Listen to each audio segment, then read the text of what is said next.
오늘 9월 첫째 주 십자가의 복음을 전하는 주일이죠. 속전이라고 하는 제목 가지고 함께 하나님의 말씀을 나누려고 합니다. 노예들이나 혹은 옥에 갇힌 자들, 그들을 자유케 하기 위해서 그에 상응하는 값을 지불하고 건져내는 것, 속전이라고 하죠. 우리 주위만 보더라도요, 동물과 다르게 인간들 사이에서만 적용되는 참 많은 법칙들이 있습니다.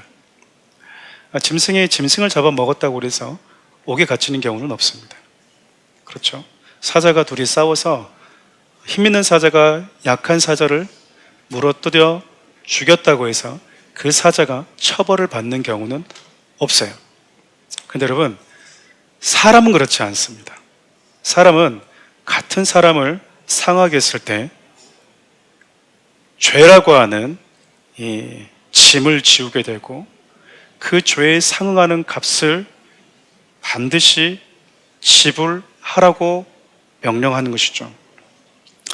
여러분, 죄 지은 자를 옥에 가두었다, 이 말은요, 저 여러분 모두가 알듯이 죄는 반드시 그에 상응하는 값이 요구되어진다 라고 하는 것에 대한 전제이고 팩트라고 볼 수 있겠죠.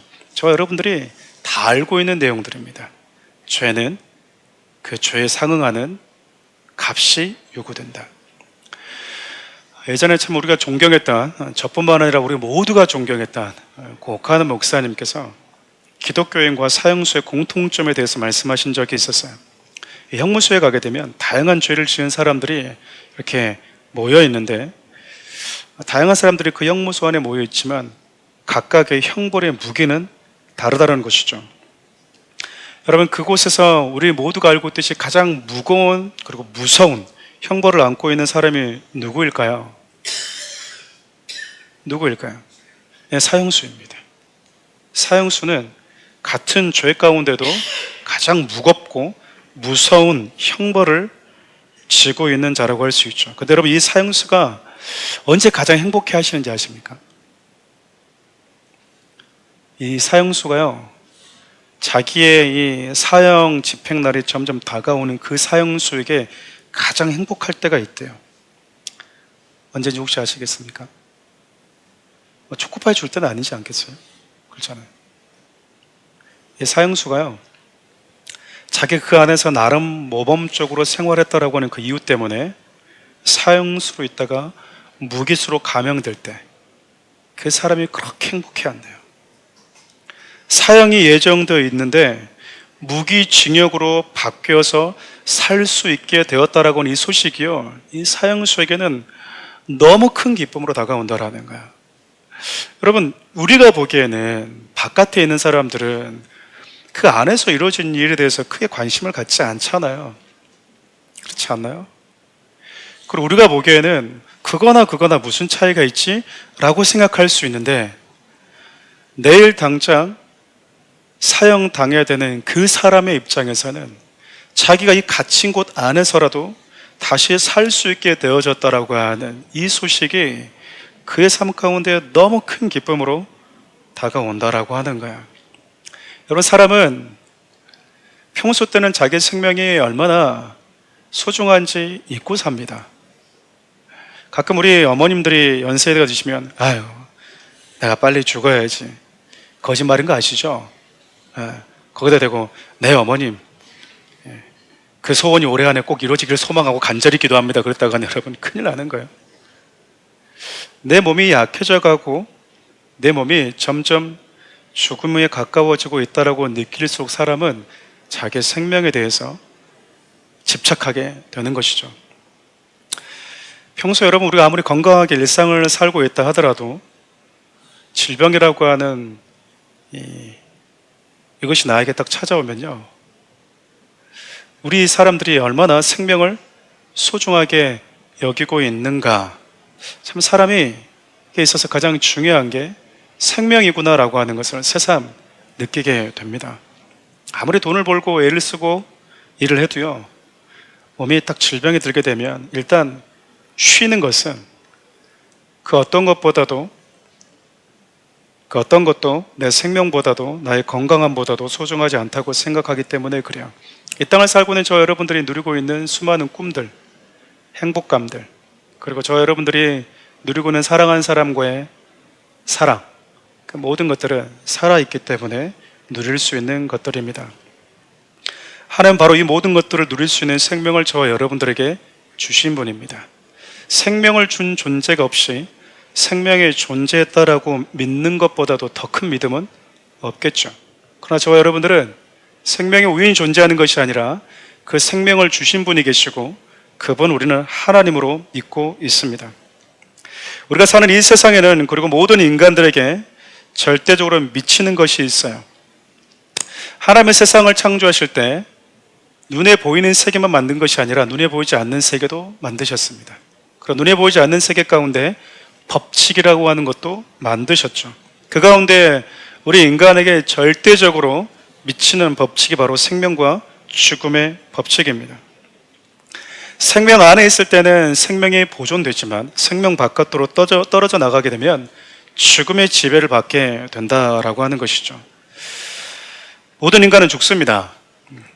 그리고 모든 인간, 그 안에 저와 여러분들이 포함되어 있습니다. 가끔 교회 가면 죄인이라고 얘기한다, 죽음에 대해서 얘기한다, 이 좋은 주일 아침에 교회 왔더니 재수없게 죽는 얘기한다 라고 불편한 분들이 계시는지 몰라요. 여러분, 생명과 죽음은 재수없는 얘기가 아닙니다. 여러분, 생명과 죽음이 재수없는 얘기인가요? 그건 저와 여러분의 인생의 시작이고 끝인 거예요. 모든 인생의 시작과 끝을 얘기하는데 사람들은 그것에 대해서 재수없다라고 이야기하는 경우가 많아요. 이 땅에 생명을 가지고 태어난 모든 사람들의 시작과 끝, 그것이 죽음의 법칙 아래에 있는 모든 인간들의 운명입니다. 히브리서 9장 27절은요, 인간의 운명에 대해서 딱 한마디로 이렇게 이야기를 합니다. 우리 함께 읽어볼까요?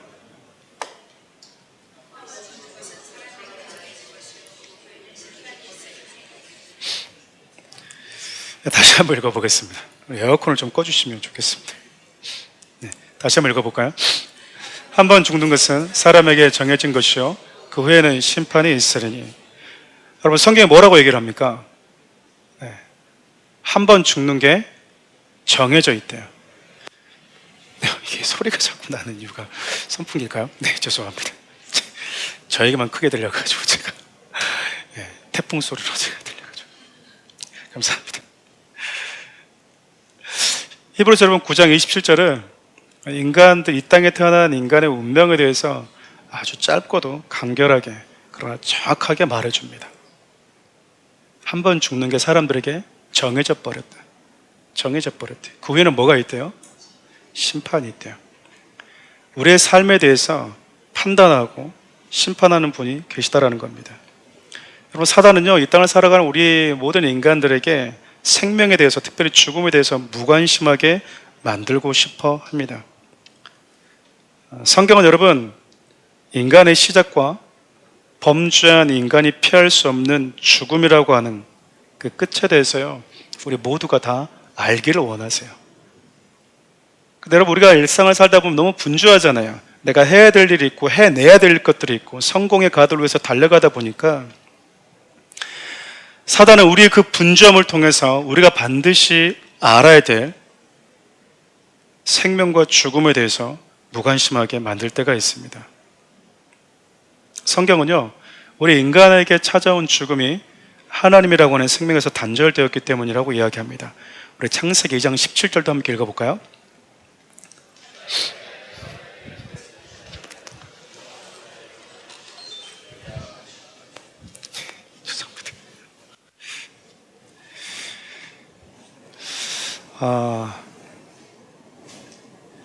성경은 여러분, 하나님께서 주신 생명의 자리에서 인간이 벗어났을 때 죽음이 찾아왔다라고 이야기를 합니다.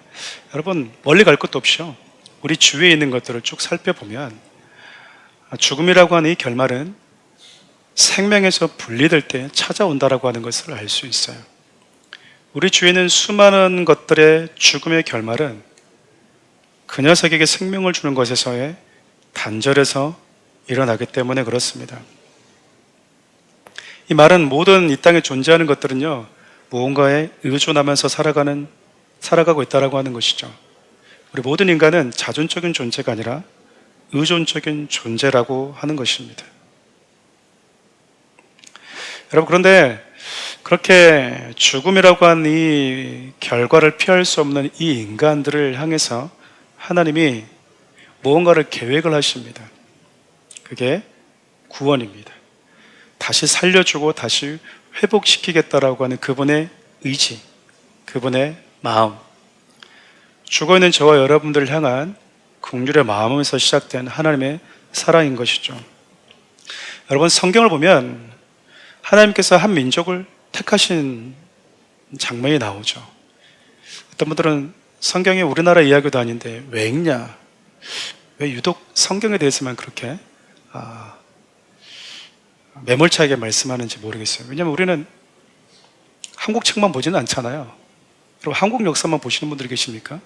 그렇지 않잖아요. 근데 성경에 대해서 많은 분들은, 어떤 분들은 아주 비판적으로 얘기합니다. 우리나라 역사도 아닌데. 맞습니다. 우리나라 역사가 아닙니다. 그러면 이스라엘 역사냐? 아니요. 인류의 역사이기 때문에 그렇습니다. 성경 우리에게 얘기해 주고 싶은 건요, 아담 이후로 모든 인간 하나님을 다 떠났다라는 거예요. 이 지구 생활의 모든 인간들은 다, 모든 민족은, 모든 나라는 다 하나님 없이 사는 것이 익숙해져 버렸다, 그 말입니다.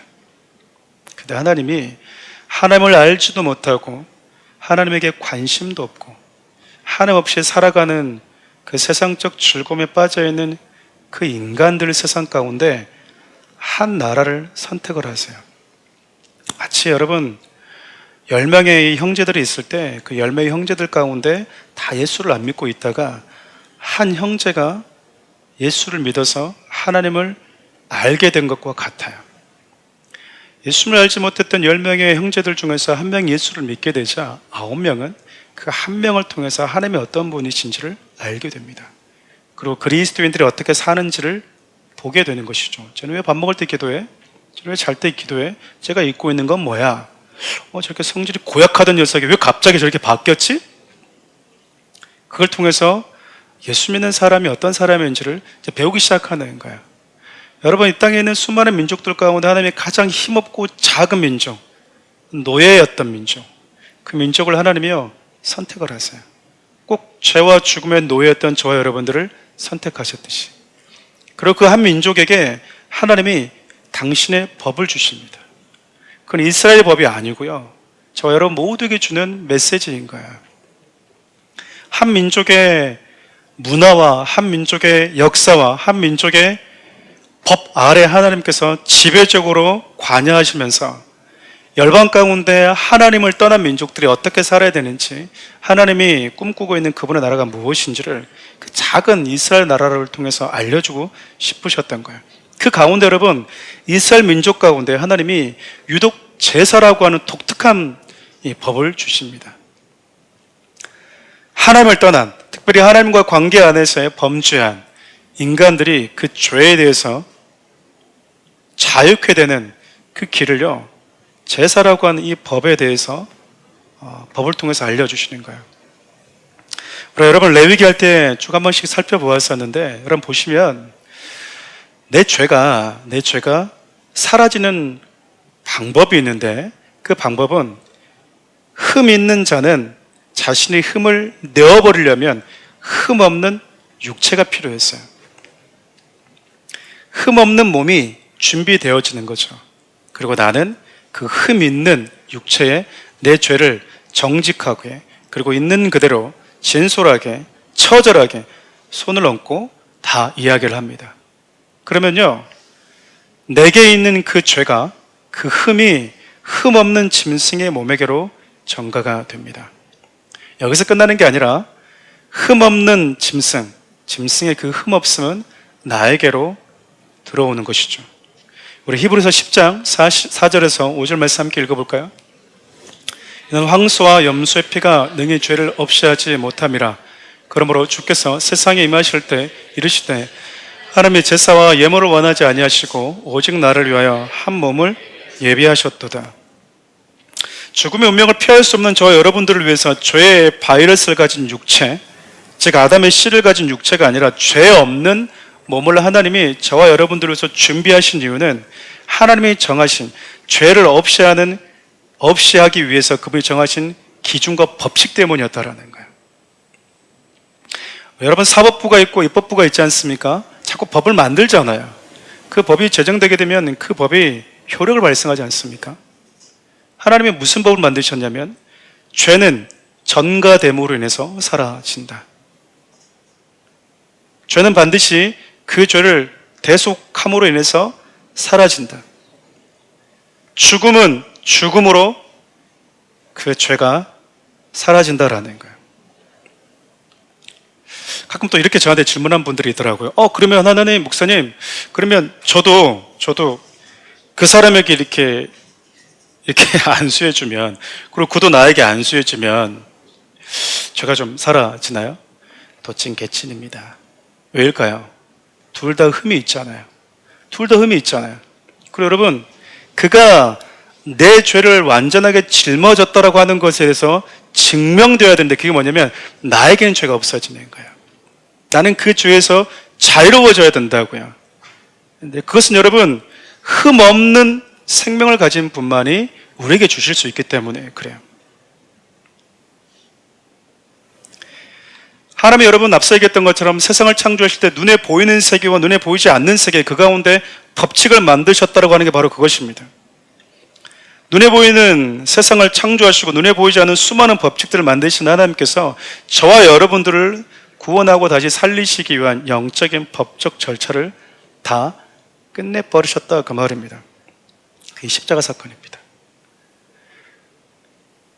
여러분, 그냥 하나님이 모든 걸 다 가지고 계시니까 그냥 없다고 치자, 이게 아니고 여러분, 도장을 찍어준 거예요. 법적인 절차를요 끝냈다, 그 말입니다. 오늘 저와 여러분들 읽었던 시편 49편에는요 그 시인은 죽음이란 저주 아래에 있는 모든 자들 향해서 뭔가를 막 외치고 있어요. 그리고 이렇게 얘기합니다. 이 땅에 존재하는 생명을 가진 자들은 예외 없이 다 들어라라고 소리치고 있는 거예요. 우리 1절과 2절 말씀 함께 읽어볼까요? 에어컨 크셔도 될 것 같습니다. 네. 다시 한번 읽겠습니다. 뭇 백성들아 이를 들으라. 세상의 거민들아 모두 귀를 기울여라. 귀천 빗물을 막론하고 다 들을지어다. 여러분, 지금 시인이 이 땅을 살아가는 자들을 향해서 죽음이라고 하는 운명을 피할 수 없는 모든 사람들은 다 외쳐라. 그들을 향해서. 그들은 다 귀를 기울여라, 이 말이거든요.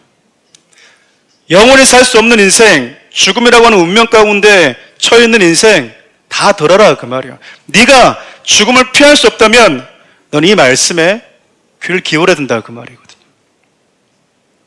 여러분, 우리가 지금 시편 40편 1절부터 20절까지 좀 긴 본문이긴 하지만 시인이 죽음이라고 하는 이 운명에서 벗어날 수 없는 모든 인간들 향해서 외치고 싶었던 것은 간단합니다. 요약하면 이래요. 모든 인간은 죽음의 저주를 피할 수 없다. 그것은 너도 알고 나도 알지 않냐? 부자라고 가난한 자라고 피할 수 있냐? 부자도 죽고 가난한 자도 죽는다라고 하는 것이 무슨 말이냐? 재물의 많고 적음이 우리의 생명을 지켜줄 수 없다, 그 말이잖아요. 도대체 네가 성공하려고 하는 이유가 뭐냐? 돈을 많이 가지려고 하는 이유가 뭐냐? 많은 재물을 가지려고 하는 이유가 뭐냐? 생명보다 더 소중한 것이 있느냐? 세상을 다 가지고도 네 목숨을 잃으면 그게 무슨 의미가 있니? 정작 잠시 멈춰서 보면 생명보다 소중한 것이 없는데 생명에 대해서 무관심하고 더 많은 부를 쌓으려고 애쓰고 살아가는 인생들아, 너희들이 죽으면 그거 다 남한테 주고 간다. 자식들한테 물려주고 가고 다른 사람들 다 물려주고 떠난다. 이것을 아직도 모르고 깨닫고 살아가지 못한다면 짐승과 다를 바가 뭐가 있냐? 그러면서 또 외치고 있는 거예요. 인간은 죽음을 피할 수 없을 뿐만 아니라 그 죽음의 감옥에 갇혀서 혼자의 힘으로는 절대 빠져나올 수 없다. 혼자 힘으로 빠져나올 수 없대요. 죄값이 지불되기 전에는 누구도 거기서 나올 수 없다.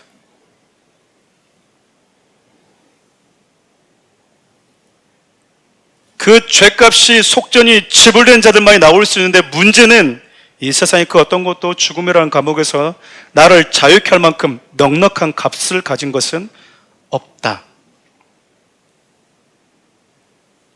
이렇게 지금 시인이요 소리치고 있는 거예요.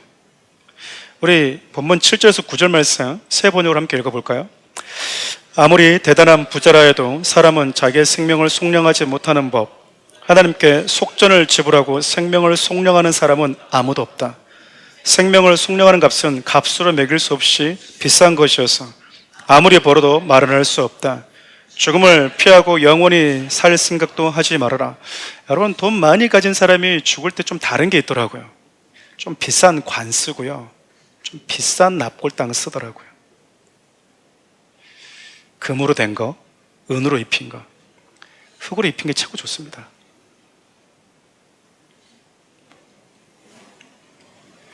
죽어있는 묘비에 납골당을 금으로 쓰면 죽어있는 묘지를 100평, 500평 만들어서 잘 가꿔주면 그것이 뭔 의미가 있을까요?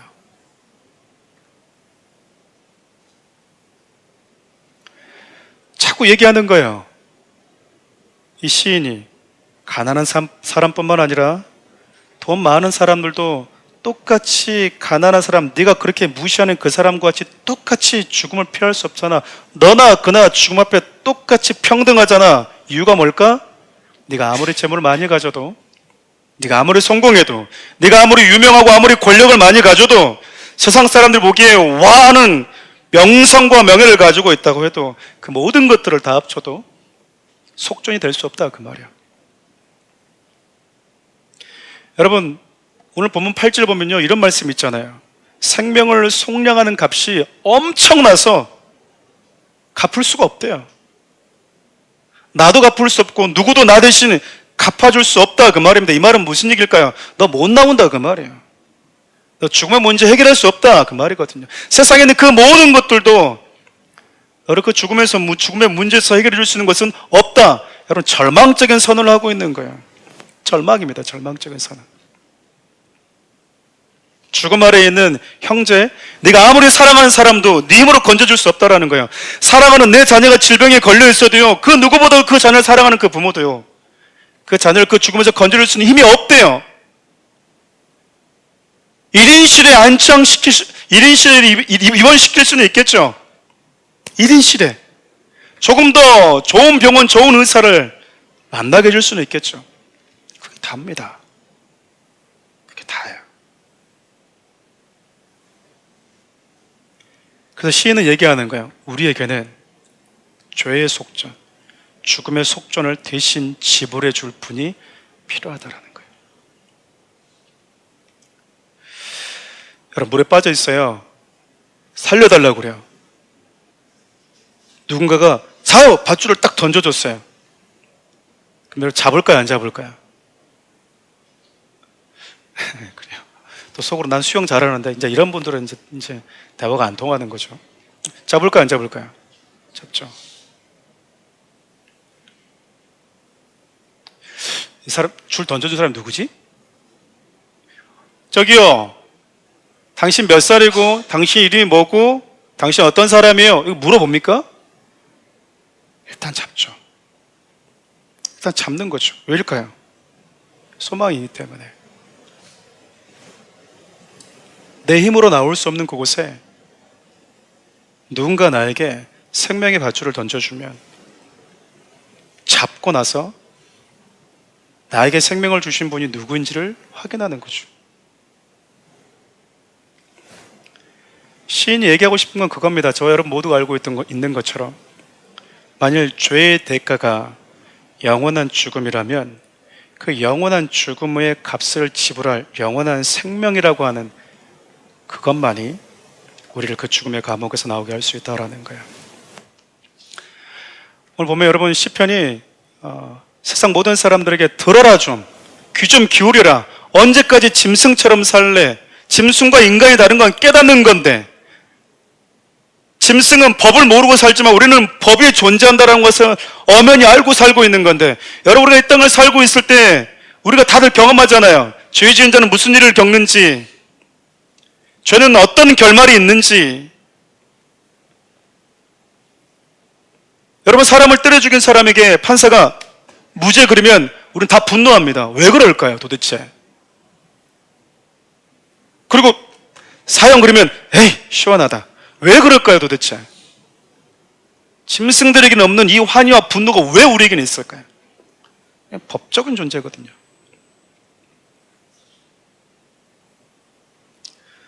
성경이 자꾸 얘기하고 싶은 게 그거예요. 왜 아직도 깨닫지 못하느니? 네 주위에 얼마나 사랑하는 사람들이 떠나야지 알겠니? 제가 장례식장 가면 가족들이 꼭 그런 이야기를 합니다. 여러분들은 이곳저곳에 참 많은 지인들의 장례식장에 다녀왔을 겁니다. 그곳에 가서 맥주 한잔 마시고 왔을 수도 있겠죠. 저는 어렸을 때 이제 촌에서 자라서 그런지 이제 장례하게 되면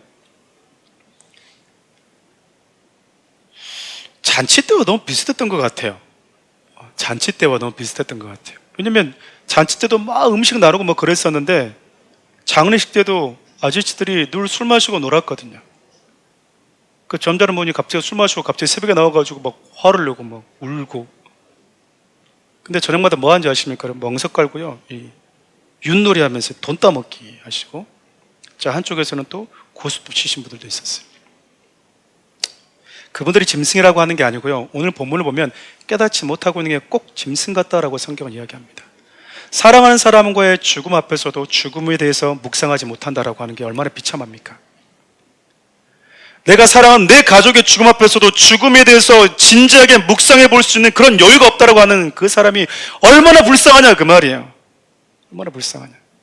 가끔 하나님께서 배우자를 먼저 데려가실 때가 있어요. 가장 큰 사람의 인생 가운데 큰 고통이 배우자의 상실감이라고 그래요. 진짜 오래 가거든요. 배우자가 떠나면요 너무 오래 갑니다. 1년 지나도 2년 지나도요 또 생각나고 또 생각이 나요. 그 배우자 죽음 앞에서 하나님이 우리를 죽음으로 자꾸 초대하는 거예요. 여기까지 얘기하면 여러분 이게 복음이 아닙니다. 우리 15절 말씀 함께 읽어볼까요? 그러나 하나님은 나를 영접하시리니 이러므로 내 영혼을 수울의 권세에서 건져내시리로다. 여러분 계속해서 인간이 죽음이라고 하는 것에서 스스로의 힘으로 아무리 사랑하는 사람도 건져낼 수 없다라고 하니 절망을 선언한 이유예요. 그러나 라고 하면서 뭔가 반전을 얘기하고 있습니다. 하나님은 나를 영접하시리니 내 영혼을 지옥의 문에서 그 감옥에서 수월의 그 권세에서 건져내주겠다라고 하는 거예요. 여러분 왜 감옥의 문의 소리가 나오지 못한 줄 아십니까? 감옥은 권세를 가지고 있거든요. 누구도 여기서 못 내가지. 그 사람을 내주십시오. 못 내가지. 너 그 값이 있어? 제가 그래도 지구상에서 가장 부자입니다. 몇백 조를 가지고 있습니다. 사우디 왕자입니다. 네. 그럼 돈 얼마 가지고 있는데? 이거요. 야, 그거 가지고는 택도 없어. 어림도 없어. 이렇게 지금 얘기한다라는 거예요. 왜죠? 그 어떤 것도 감옥이 가지고 있는 권세를 이길 수 없기 때문에. 근데 여러분 시인이 지금 이렇게 얘기하고 있는 거예요. 그런데 하나님 나를 영접하신다. 나를 수월의 권세에서 건져내신다. 여러분 누가 이런 고백할 수 있을까요? 누가 나를 그렇게 옥에 가둬뒀던 그 감옥을 향해서 뒤로 하면서 잘 있어라 나는 간다라고 말할 수 있을까요? 속전이 지불된 자들이에요. 죄와 죽음의 감옥에 갇힌 자들에게 속전이 지불된 자들만이 여러분 이러한 선언을 할 수 있다고 그 말입니다.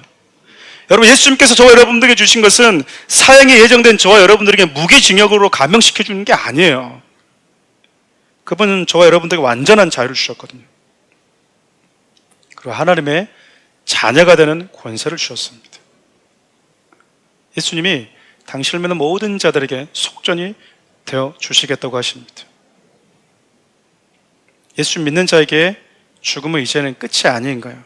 이 말은 여러분 감옥에서 끝나야 되는 인생이었는데 그리고 끝나야 되는 인생이었는데 감옥에서 끝나는 인생이 아니라 감옥에서 나와서 제2의 인생이 약속된 자들로 바뀌었다 그 말입니다. 여러분 예수를 믿게 되면 우리가 새로운 인생을 살게 된다고 하는 게 바로 그 말이에요.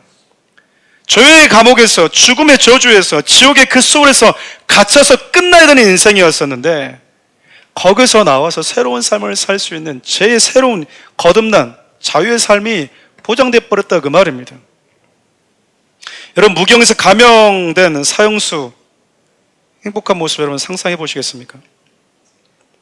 평생 감옥에 살아야 하는데도 내가 안 죽게 됐다라고 하는, 내가 다시 살게 됐다니, 그 감격으로 행복해하는 그 사형수 얼굴 한번 생각해 보세요.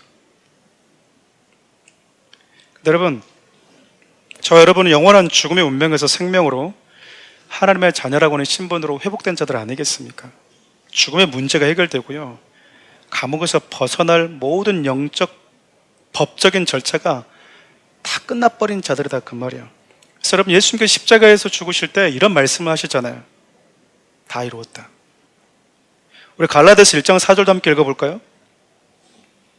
그리스도께서 하나님 곧 우리 아버지의 뜻을 따라 이 악한 세대에서 우리를 건지시려고 우리 주를 대속하기 위하여 자기 몸을 주셨으니, 예수 그리스도, 즉 하나님 대신 예수 그리스도의 그 생명으로, 영원한 생명으로 영원한 그 죽음이 사라졌다 그 말이에요.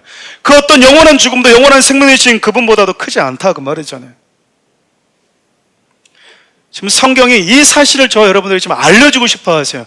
목 참고 소리내고 있다 그 말입니다. 여러분, 저 여러분이 살고 있는 이 지구는요, 중력의 법에 지배를 받아요. 지구상 아래, 지구에 살고 있는 모든 것들은 다 중력의 법칙에 지배를 받습니다. 근데 여러분,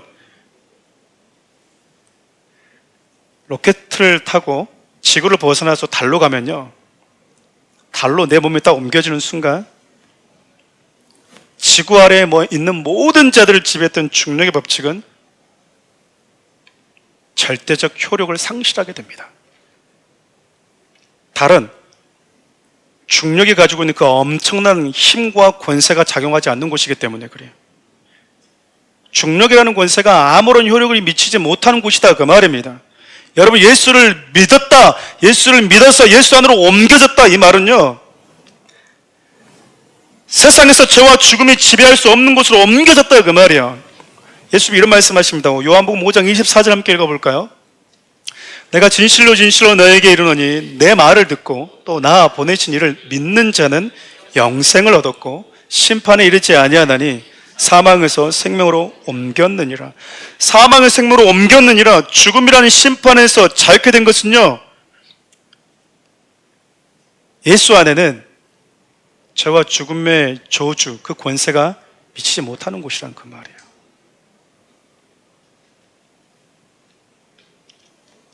그 어떤 죄와 죽음의 권세, 저주도 미칠 수 없는 것, 그게 예수 그리스도 안에 있는 것이래요. 그럼 저 여러분들 예수 그리스도 안에 있다고 하는 것을 믿으십니까? 신앙생활을 이렇게 조금씩 해가면서 제가 느끼는 것 중에 하나는, 우리가 배워야 될 모든 것들을 다 유치원에서 배웠다고 그러잖아요. 우리가 배워야 될 모든 것들을 다 주일학교에서 배운 게 맞습니다. 하나님의 사랑, 하나님의 은혜, 하나님의 긍휼, 죄, 용서. 어쩌면 신앙의 성숙함이라고 하는 것은 이미 알고 있는 그 단어의 무게감을 아는 거라고 생각해요. 오래전에 배워왔던 그 단어의 무게, 표현의 무게, 하나님 우리를 사랑하셔서 독생자를 보내주셨대, 아이들은 그냥 답습해서 외우는데 갑자기 그 말씀의 무게가 무겁게 나에게 다가오는 그 시간, 이미 알고 있었던 그 단어들의 무게감이 알아지는 것, 저는 그걸 성숙해 간다고 생각하거든요. 우리 다 알고 있는 것들이거든요. 예수 안에 있다라고 하는 것, 예수 안에서 예수 안에 있는 자에겐 늘 불러왔는데, 내가 지금 예수 안에 있다라고 하는 게 이런 은혜인가? 이게 이렇게 내 인생 가운데 절대적으로 큰 은혜인가라고 하는 것이 머리로 알아졌던 사람들이 온몸으로 다가오는가? 앞서 우리가 성경 읽을 때 읽지 않은 게 있어요. 고라 자손의 시, 인도자를 따라 부른 노래. 우리 이걸 생략하는데 원에는 이게 1절입니다. 이거 읽으셔야 되는 거예요. 그래서 써놨습니다. 근데 안 읽으셨어, 다들. 그리고 가로 안에 셀러도 있죠. 네, 셀러도 안 읽으셨어. 성경에 있는 내용들입니다.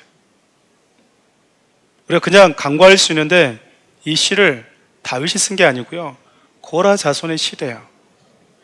여러분, 고라 자손이 어떤 사람인지를 알면 메시지가 좀 다르게 다가올 거예요. 민수기 16장을 보면 모세를 대적했던 여러 자손들 가운데 대표적인 사람이 바로 고라였습니다. 하나님의 말씀과 그분의 권위에 대놓고 범죄하면서 백성들을 선동하면서 죄를 지었던 거죠. 여러분, 선동자 되면 큰일 납니다. 선동하지 마십시오. 교회 안에서도 마찬가지고. 여기저기 얘기가 다니는 것도 선동하는 거거든요. 하나님 정말 싫어하십니다. 하나님은요, 뭐가 옳은지 그른지를 잘 판단하는 재판장을 찾는 게 아니에요. 하나님은 그 아픔을 위해서, 그 연약함을 위해서 끌어안고 기도하는 자를 원하십니다.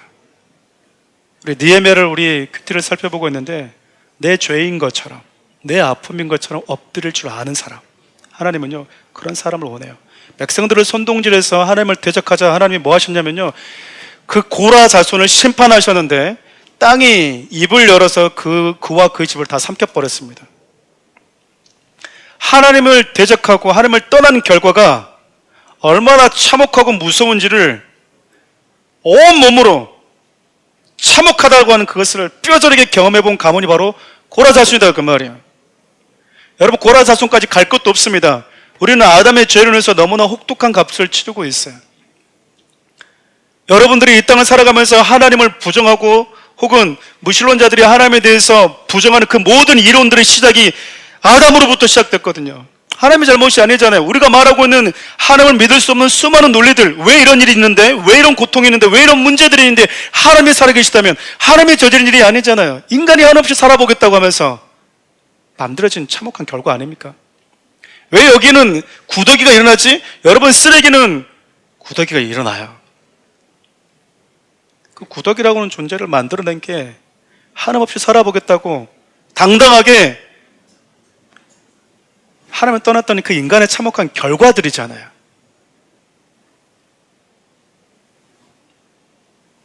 그대로 고라 자손은요, 자기 할아버지, 자기 아버지 시절에 하나님을 떠난 그리고 백성들을 죄의 길로 이끌어 가려고 선동했던 그 결과가 얼마나 무서운지를 너무나 잘 알고 있어요.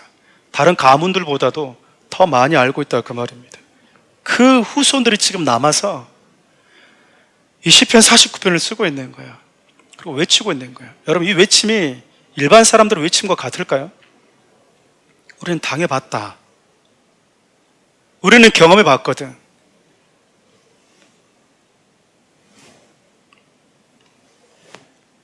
얼마나 여러분 안타까운 마음을 가지고 외치고 있겠습니까? 그들이 지금 우리에게 교훈하고 있는 거잖아요. 죄로 인한 결말을 경험해본 그 후손들이 들려주는 메시지다 보니까 우리에게는 더 크게 와닿을 수밖에 없잖아요. 앞서 경험해봤으니까. 하나님이요, 죄로 인한 참혹한 결과를 한 차례 경험해본 이 고라 자손들에게 너희들 이 노래를 지어서 백성들에게 들려주어라. 죄가 얼마나 무서운 건지, 죽음이 얼마나 잔인한 건지, 죽으면 뭐 끝나지, 뭐 죽으면 되지, 이렇게 쉽게 얘기할 수 있는 것이 아니라고 하는 것을 알려주라. 그리고 속전이 지불된 자들은 하나님의 영접을 받는다고 선언해 주어라. 예수님 마지막 십자가에 못 박히실 때 이 말씀하셨죠. 우리 너무나 잘 아는 메시지인데 함께 읽어볼까요? 요한복음 19장 20절입니다. 예수께서 신 포도주를 받으신 후에 이르시되 다 이루었다 하시고 머리를 숙이니 영원히 떠나가시니라. 예수님께서 여러분 지금 처절하게 십자가에 죽어가고 계세요. 목소리도 안 나오는 상황입니다. 목마른 상황이었고요. 모든 기력이 다 떨어져 있어요. 조금만 힘을 주고 조금만 소리내도 몸이 사지가 찢어지기 때문에 지금 있는 그대로 그나마 있는 것이 나은 상태인데 그분이 죽어가면서요, 우리가 큰 소리로 뭔가를 알려주십니다. 다 끝났다. 다 이루었다. 너희들의 속전이 다 지불됐다. 너희를 가둬두는 그 감옥의 권세가 이제 너희들 가둬둘 수 없다. 너의 모든 형벌의 값이 다 지불됐으니까. 우리 주님 여러분 지금 이거 외치고 돌아가신 거야. 다 지불됐다고. 그리고 오늘 시편 49편에서 고라 자손들이 이 소리를 이 시대에 외치고 있습니다. 앞서 얘기했던 것처럼 여러분 시편 49편을 보면 셀라라고 하는 단어가 13절과 15절에 두 번 등장을 해요. 음악 용어로 알려져 있는 셀라가 대표적으로 다양한 용어로 뜻으로 사용되긴 하지만 대표적으로 이 셀라의 의미는요, 이 목소리를 높여라, 멈춰서 들어라라고 하는 이 대표적인 뜻을 가지고 있거든요. 목소리를 높였다 그러잖아요. 노래 부를 때 여러분 우리가 언제 전조를 합니까? 점점 음악이 고조되었을 때 팍 터뜨리는 거잖아요. 13절에서 왜 셀라를 썼을까요? 죄 아래 있는 인간의 절망적인 운명에 대해서 여러분 크게 한번 소리를 외치고 있는 거예요. 이게 인간이다. 이게 하나님을 떠난 인간이다. 제발 들어라. 귀를 막지 말고 정말 좀 들어라. 어디 돈이 들어가더라, 어디 돈이 굴러가더라, 어디 투자하면 되더라 라고 하는 것에만 귀를 기울이지 말고 진짜 들어야 될 것에 제발 좀 들어라. 여러분 지금 고라 후손들이 얘기하면서 여기 소리를 외치고 있는 거예요. 그러니까 여러분 13절을 어떻게 읽어야 됩니까? 이것이 바로 어리석은 자들의 길이며 그들의 말을 기뻐하는 자들의 종말이로다. 셀라. 이게 아니고 이것이 바로 어리석은 자들의 길이다. 깨닫지 못하는 자들의 운명이다. 그것이 하나님 없이 사는 사람들의 종말이다. 내가 그걸 경험했는데. 그리고 여러분 15절에서 또 한 번 셀라를 외칩니다.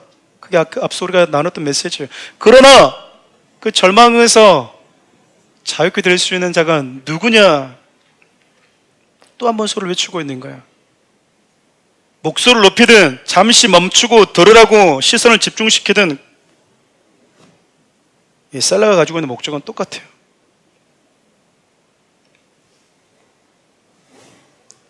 죽음이라고 하는 절망에서 생명의 환희로 바뀐다고 하는 소식, 갇힌 자에게 완전한 자유가 주어졌다고 하는 소식. 군대에 있으면 여러분 간 아이들도 있고 그렇잖아요.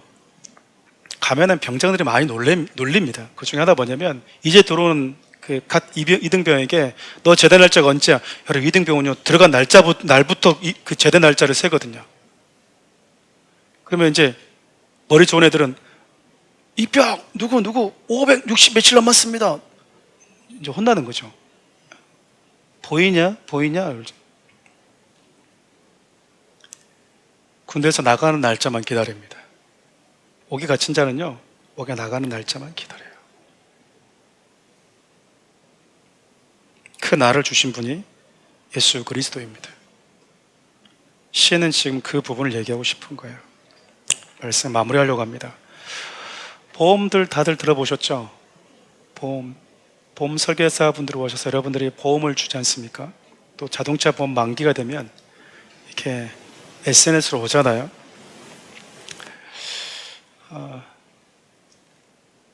약관 다 읽어본 분들이 계십니까? 저는 보험 가입할 때 그 약관 왜 이렇게 긴지. 처음에는 사고 나면 이거 줍니다. 막 어떤 사고 하나든지 다 줄 것처럼 얘기하잖아요. 근데 약관이 너무 길어. 그 약관을 읽어보면 무슨 마음이 드십니까? 단.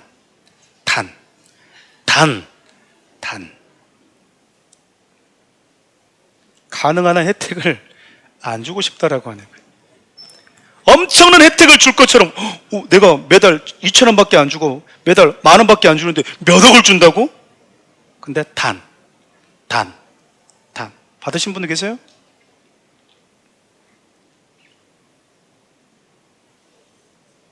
근데 여러분 하나님께서 저와 여러분들에게 주시겠다고 하는 속전의 약관은 없습니다. 예수님께서 대신 속전이 되어주겠다고 하는 자들의 자격은 그저 이럴 뿐입니다. 우리 로마서 10장 9절 10절 말씀 함께 읽어볼까요? 내가 만일 내 입으로 예수를 주로 시인하며 또 하나님께서 그를 죽은 자 가운데서 살리신 것을 내 마음에 믿으면 구원을 받으리라. 사람의 마음으로 믿어 의에 이르고 입으로 시인하여 구원에 이르느니라. 예수님은 누구든지 예수 그리스도께서 나를 죽음이라고 하는 감옥에서 건져주기 위해 당신의 생명을 속전으로 지불한 분이라고 하는 사실을 마음으로 믿고 입으로 시인하면 모든 이들에게 이 구원을 값없이 주시겠다고 하십니다. 믿으십니까? 마음으로 믿고 여러분 입술을 시인했는데 이 놀라운 일이 벌어진대요. 여러분 왠지 아십니까? 많은 분들 이런 표현들을 쓰세요. 야 진짜 입으로 따라한다고 구원을 받아? 근데 우리가 믿는 건 성경이 지금 이걸 기록해 놨잖아요.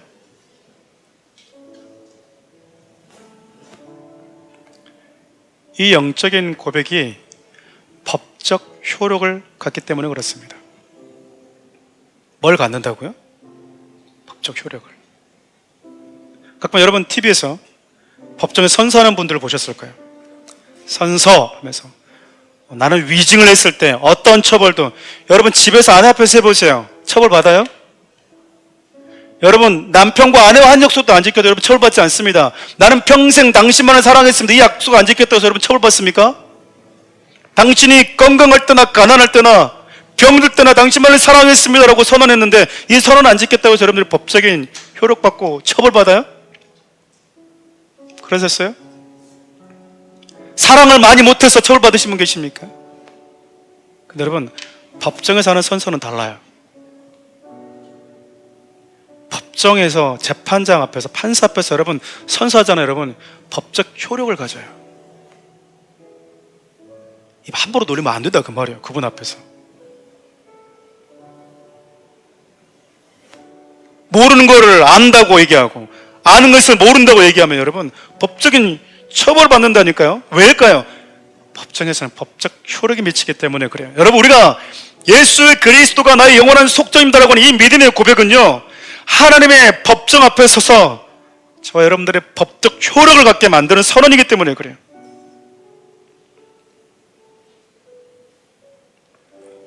저와 여러분들이 그 선언을 한 자들이거든요. 여기 처음 온 분도 계실 것이고 예수를 믿어도 구원에 확신이 없는 분들도 계실 것이고 또 어떤 분들은 별로 죽음에 대해서 무관심한 분들도 계실 겁니다. 그리고 내가 죽음이라고 하는 감옥에 갇혀서 내 힘으로 스스로 나올 수 있는 존재가 아니구나라고 하는 고차차도 모른 채 무관심하게 산 사람들이 있을 거예요. 상관없습니다. 예수님이 저와 여러분들이 아직 죄인 되었을 때 사랑하셨다고 얘기하시거든요. 그 이야기는 망가질 때 사랑하셨다는 얘기예요.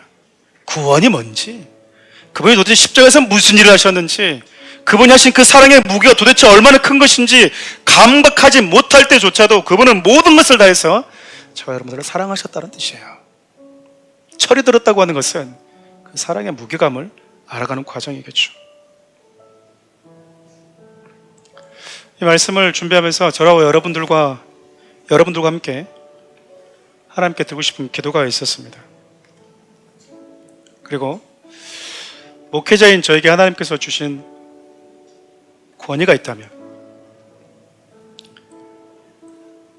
그 모든 권위를 사용해서 지금 이 시간 저와 여러분들을 하나님의 보좌 앞으로 옮기겠습니다.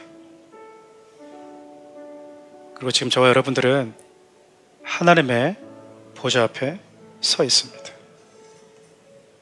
괜찮으시다면 다들 그 자리에서 일어서 주시겠습니까?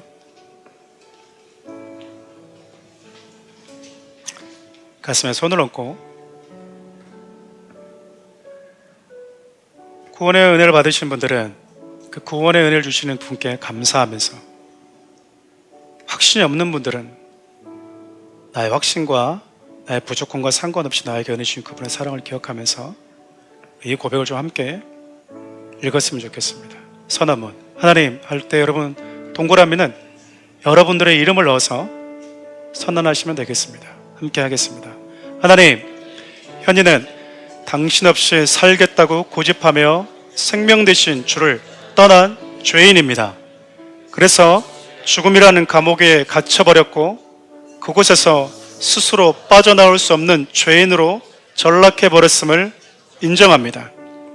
하나님은 이런 현이를 불쌍히 여기시고 사랑하셔서 흠없는 예수 그리스도를 현이에게 보내주셨습니다. 그리고 십자가에서 현이의 죄를, 그 예수님은 현이를 죽음에서 구원하신 유일한 속전이요 유일한 구원이심을 이 시간 고백합니다. 그리고 예수 그리스도의 그 속전의 은혜를 힘입어 지금 선언합니다. 예수 안에 있는 현이는 더 이상 죽음의 권세 아래 있지 않고 현이의 속전 대신 예수 그리스도로 인해 영원한 생명이 있음을 선언합니다. 이제 현이는 예수의 생명 아래 있는 자임을 선언합니다. 사망아 모든 저주들아 그 저주를 가져다준 사단아, 이제 현이는 이 모든 죽음과 저주로부터 자유케 되었음을 예수 그리스도 이름으로 선언한다. 아멘. 이 말씀, 이 믿음의 고백을 담아서 우리 그 자리에 서서 여러분, 하나님, 내가 하나님의 법정 아래 서서 당신이 나에게 속전이셨습니다라고 선언했던 이 믿음의 고백이 하나님의 법정에서 법적 효력이 발생되어서 죽음은, 사단의 권세는, 어둠은 두려워 떨고 우리를 내어줄 수밖에 없다라고 하는 이 믿음의 고백을 담아서 이 찬양을 좀 주님께 올려드렸으면 좋겠습니다.